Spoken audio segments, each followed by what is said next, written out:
Jo çdo histori suksesi nis në një laborator modern, do thonin disa, meqense sot do flasim për historinë një vajze e cila jetën ja ka dedikuar laboratorëve. Disa nisin shumë larg, në një fshat të vogël me ëndra më të mëdha, ndoshta në mungesë të mundësive, shpresë plot, por që janë punëtor dhe këmbgulin fort. E tillë është historia e Esma Ferrës, një vajzë nga Karacheva, Kosovës, e cila sot po ndjek rrugën e saj në botën e shkencës dhe kërkimit, duke u fokusuar në biologjinë molekulare, ADN dhe studimet që lidhen me kancerin e vezoreve.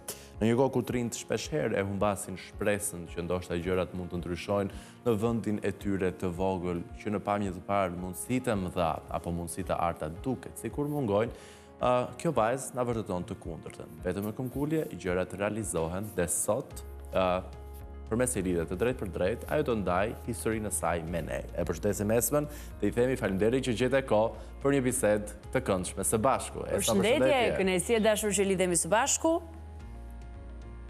Përshëndetje edhe për juve, faleminderit për ftesën. Gjithmonë e mirëpritur. Esma, nga Karacheva e Kosovës deri tek laboratorët, auditorët e Shteteve të Bashkuara të Amerikës, sot që flasim, sa pa besueshme të duket rruga që ki bërë?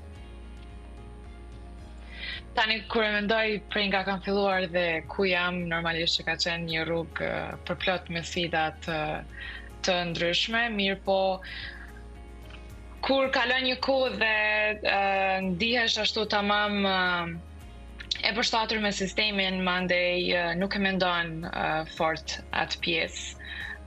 Po kështu kur mendoj gjatë dhe reflektoj mbi veten, është një rrugë që ndoshta nëse do kisha shkuar prap nuk e di se a do e merrja, mirë po jam e lumtur që kam zgjedhur këtë rrugë teme dhe jam e lumtur që nuk e kam lënë pas.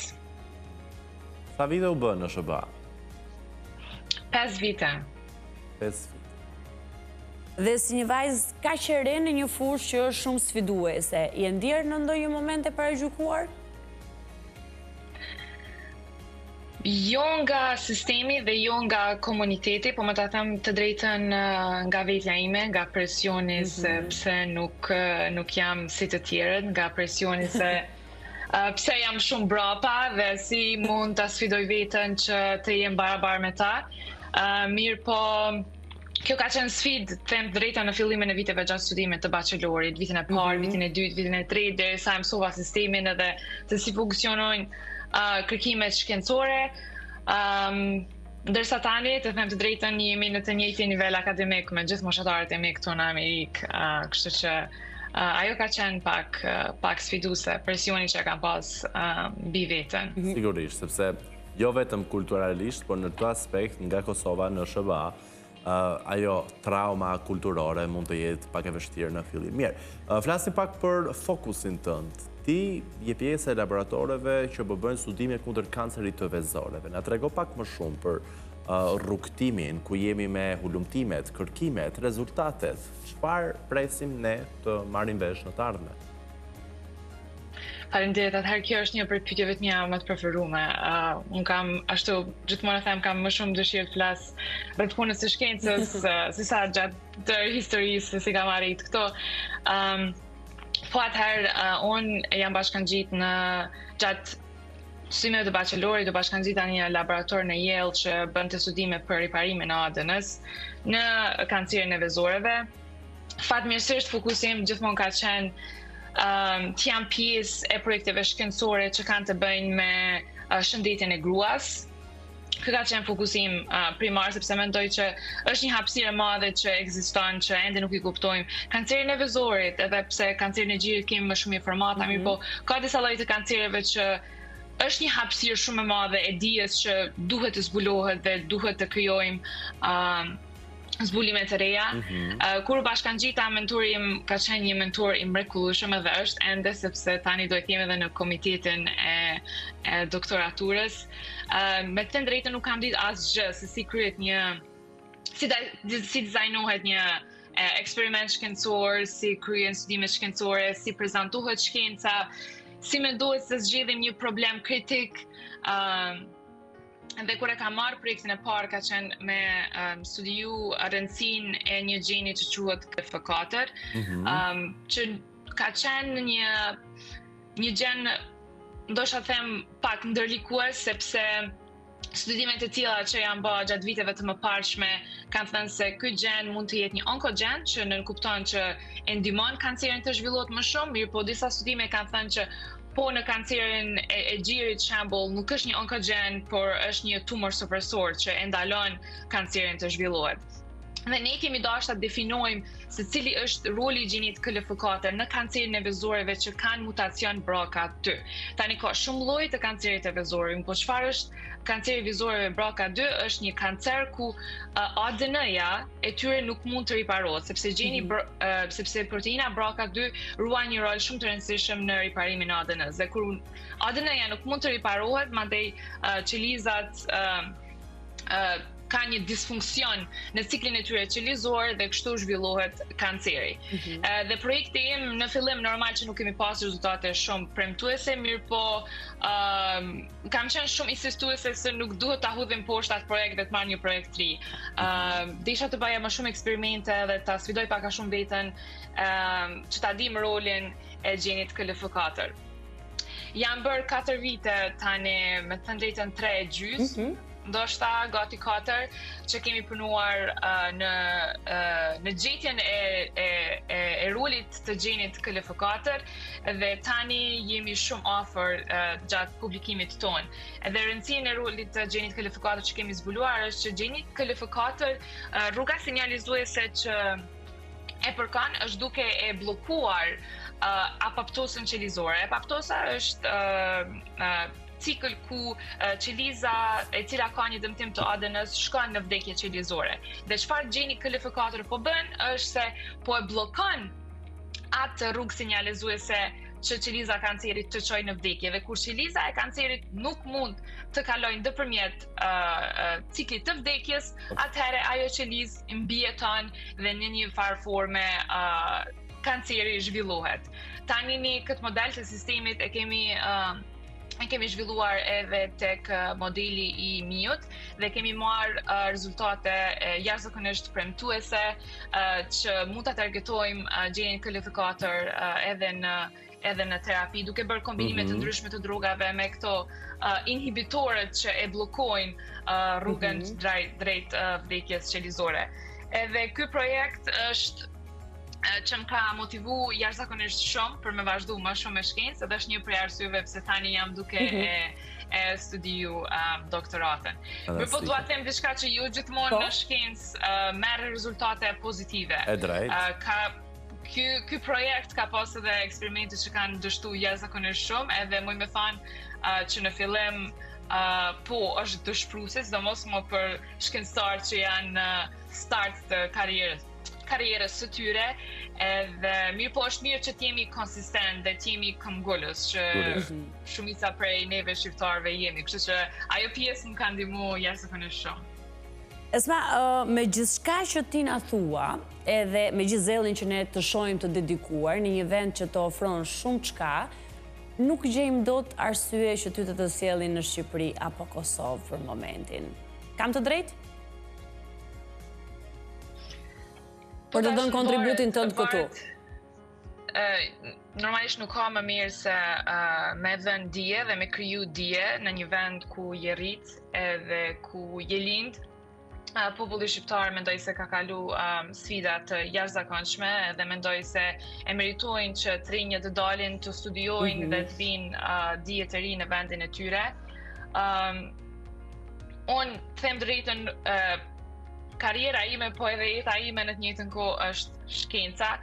Kështu që të kthehem në Kosovë apo dhe në Shqipëri, me të vërtetë duhet të kemi pajisje dhe të kemi institute ku na mundsojmë ta bëjmë shkencën, po kjo nuk do të thotë se shteti do të jetë shembull përgjegjës. Unë e di që ka edhe shumë regulacione të ndryshme që duhet t'i rregullojmë me Unionin Evropian, se shembull çfarë agent duhet të vijë në Kosovë apo në Shqipëri, cilat janë hapësirat që ne mund ta konduktojmë shkencën. Mandej janë edhe aspektet e tjera të biohazard, se si do të rregullohen, si do të jenë rregullimet për ato pjesë kur ne konduktojmë shkencën, ku do të shkojnë mandej ato biohazards dhe ka definitivisht rregulla të ndryshme kur studion shkencën.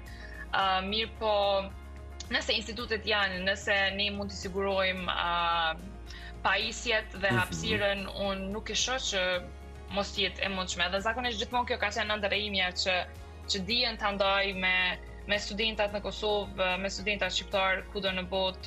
Kështu që është një ëndër, shpresoj që të realizohet, po për momentin nuk mund t'jap një përgjigje definitive. Qartë, Esma, ky pasion për biologjinë, shkencën, kodin genetik, laboratorët, vjen ndoshta si një rrjedhë dhe një prapavije që mund të kenë ndodhur në jetën tënde, familjen tënde, apo është thjesht pasion me cilin një rritur edhe sot aspiron të bëhesh dhe të rankohesh si një nga shkencëtarët e së ardhmes? Pasioni për biologjinë ndërlidhet jo me ndonjë situatë personale. Natyrisht, po gjithmonë kemi familjarë dhe historie që na inspirojnë. Mirë po, për mua lidhet më shumë shkon prap në gjatë shkollës së mesme në Kosovë, kur kemi mësuar përsëri për transkriptimin, prej ADN-s, se si ADN-ja është organizuar, mandej si transkriptohet në RNA, edhe si ajo pjesa e RNA-s bëhet translated në proteina. Edhe ajo ka qenë një lëndë që më ka inspiru shumë për me lezu libra ma shumë edhe materiale edhe jashta librave shkollor. Profesori im I biologjisë në Kosovë, Artan Jakupi në atë kohë, e ka pa pasionin tim edhe gjithmonë pyeti që e kam pas më shumë për biologjinë, edhe më ka dhënë mjetin shpe kur kemi mësuar për ADN, ka dhënë mjetin shpe për me izolu ADN nga fruti I limonit. Edhe kur e kam provu atë eksperiment shpejt, sepse tani është një eksperiment shumë I thjeshtë edhe ju mund ta bëni në shtëpi, por që për mua atëherë ka qenë diçka shumë e madhe. Edhe kur kom pa ADN-n në atë tubin volumetrik, ka qenë një ndjenjë e jashtëzakonshme, edhe pse tani kur e them ka qenë një eksperiment shumë I thjeshtë, mirë po për mua ka qenë një realizim që wow, tamam ato që janë në libër, ma në fund po bëjnë sens kur e bën eksperimentin. Dhe po ajo ka bot njëjtën kohë me realizu që edhe në shkollë të mesme, po edhe në shkolla fillore dhe shkolla elementare, mënyra e vetme për me inspiru studentat për me studiu shkencën është duke I bë gjërat, jo vetëm duke I lexu. Prandaj është që unë them që kemi pak një sistem të thyer, sepse që të inspirosh gjeneratën e re të studiojnë shkencën, duhet të shohin gjërat dhe se sa interesante janë jashta librave. Esma, ajo që kemi kuptuar me kohën është që ne si Shqipëri dhe Kosovë ndonjëherë nuk krijojmë të gjitha mundësitë e duhura për diktuar talentet në kohën e duhur, po sa mirë që janë disa vende të cilat kanë burime të duhura për të lartësuar emrat. Ti mund të jesh një Mira Murat, por në shkencë edhe besoj ke punuar edhe me shumë shqiptarë të tjerë rrotullteje të cilët kanë frymëzuar. Ke mundur të takosh histori të tjera të suksesshme që vijnë nga Shqipëria mbase? Po, jashtëzakonisht ka studenta të shumët, ka pas studenta në Yale, ka studenta edhe këtu në Wisconsin, që janë shqiptare dhe jo vetëm në shkencë, po edhe jashta shkencës, që bëjnë projekte shkencore dhe bëjnë kërkime shkencore të jashtëzakonshme. Unë them që shqiptarët janë kudo edhe arrin shumë jashtëzakonisht në çdo fushë.